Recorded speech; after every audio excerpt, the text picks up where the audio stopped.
Medical science বলে একটা মানুষ সর্বোচ্চ ব্যথা সহ্য করতে পারে 45 ইউনিট। তার চেয়ে বেশি ব্যথা হলে মানুষ হয়তো বেহুশ হয়ে যায়, না হলে মারা যায়।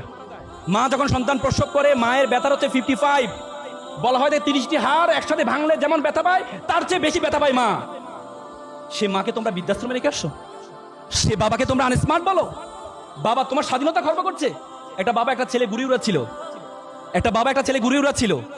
ছেলে জিজ্ঞেস করলো, আচ্ছা বাবা ঘুড়িটা কি কারণে উঠছে? বাবা বলে ঘুড়িটা সুতার কারণে উঠছে। ছেলে বলে, বাবা আমি দেখছি সুতা ঘুড়িকে টানছে, আর তুমি বলো সুতার কারণে উঠছে। পরে যে বাবা তাকে বোঝানোর জন্য সুতাটা ছিঁড়ে দেয়। পরে দেখা গেলো একটু পরে ঘুড়িটা লাফঝাপ করে নিচে পড়ে যায়। বাবা বলে, দেখো তোমার অনেক সময় আমাদের বিভিন্ন হস্তক্ষেপ তোমার কাছে মনে হয় তোমার স্বাধীনতা খর্ব, কিন্তু আমার এই টান যদি না থাকে তাহলে তোমার জীবনের ঘুড়িও কখনো উড়বে না। সুতরাং তোমার মা বাবা তোমার জীবনের জন্য অনেক কষ্ট করেছে। বাবাকে বলে মোমবাতির মতো নিজে জ্বলে পুরো পরিবারকে আলোকিত করে।